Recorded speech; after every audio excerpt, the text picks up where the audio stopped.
حضرت انس بن مالک رضی اللہ تعالیٰ عنہ ارشاد فرماتے ہیں کہ ہم نبی پاک علیہ السلام کی بارگاہ عالی مرتبت میں حاضر تھے۔ اچانک نبی پاک علیہ السلام نے مسکرانا شروع کیا، یہاں تک کہ میرے پیارے محبوب صلی اللہ تعالی علیہ وسلم کے مقدس دانت مبارک ظاہر ہو گئے۔ اور صحابہ فرماتے ہیں جب حضور مسکراتے تو دانتوں سے ایسا نور نکلتا تھا کہ مسجد نبوی شریف کی دیواریں بھی روشن ہو جاتی تھی۔ حضور مسکرائے تو سیدنا عمر رضی اللہ تعالیٰ عنہ نے عرض کیا کہ یا رسول اللہ صلی اللہ تعالیٰ علیہ وسلم، میرے ماں باپ آپ پر قربان ہو، کس بات پر آپ ہنسے؟ تو نبی پاک صلی اللہ تعالیٰ علیہ وسلم نے فرمایا، میرے دو امتی قیامت کے دن اللہ کی بارگاہ میں کھڑے ہوں گے اور ان میں سے ایک عرض کرے گا، یا اللہ، اس میرے بھائی نے مجھ پر ظلم کیا تھا، میرے اوپر اس نے جبر کیا تھا، تو مجھے اپنا حق اس سے لے کر دیا جائے۔ تو حضور علیہ السلام فرماتے ہیں اللہ تعالیٰ اس شخص سے فرمائے گا کہ اپنے بھائی کو اس کا حق دو، اور عرض کرے گا، مالک میرے پاس تو اب کوئی نیکی بچی نہیں، کہاں سے حق دوں؟ تو اب وہ جو مدعی ہے، جو دعویٰ کر رہا ہے کہ میرا حق اس سے لے کے دیا جائے، وہ عرض کرے گا، مالک پھر میرے گناہ ہی اس پر ڈال دیے جائیں۔ حضور مسکرا رہے ہیں، جناب انس بن مالک فرماتے ہیں، لیکن اس بات پر آ کر حضور کی آنکھوں میں آنسو آ گئے۔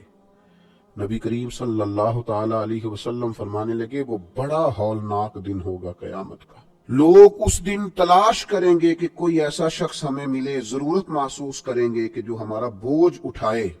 اب وہ شخص عرض کرتا ہے، مالک میرے پاس تو کوئی نیکی نہیں ہے، اور یہ کہہ رہا ہے میرے گناہ ہی اس پر ڈال دیے جائیں۔ تو نبی پاک علیہ السلام فرماتے ہیں اللہ تعالیٰ اس مدعی سے فرمائے گا، ذرا سر تو اٹھا، جنت کی طرف تو دیکھ۔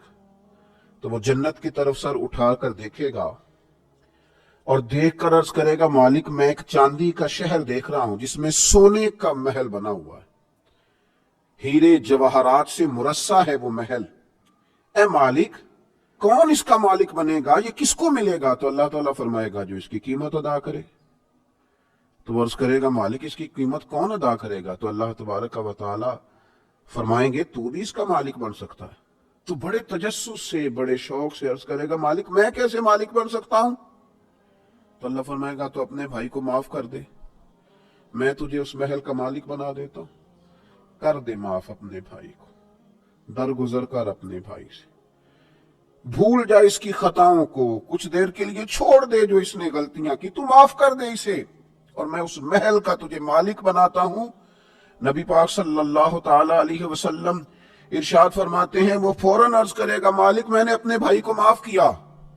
تو اللہ تبارک و تعالی ارشاد فرمائے گا، اس کا ہاتھ پکڑ اور پھر اسے جنت میں ساتھ لے جا۔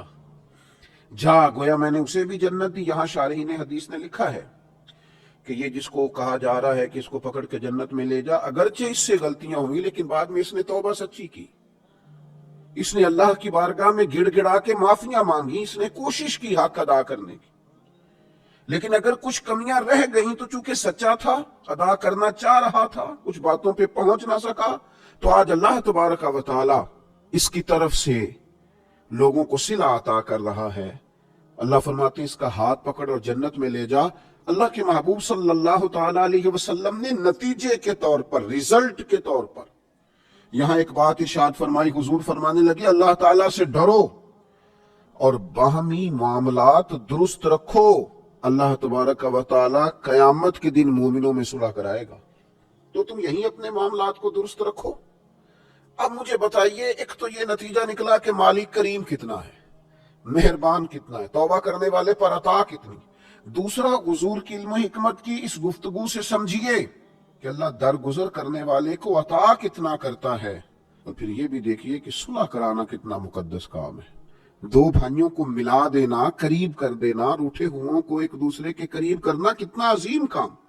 تو نبی پاک علیہ السلام کی اس خوبصورت بات سے، اس انتہائی معنی خیز حدیث سے اپنے لیے موتی حاصل کریں، دل کو بڑا کریں، سینے میں گنجائش پیدا کریں، اور اپنوں کے لیے درگزر کا دروازہ کھولیں۔ اللہ تعالیٰ سمجھنے کی توفیق عطا فرمائے۔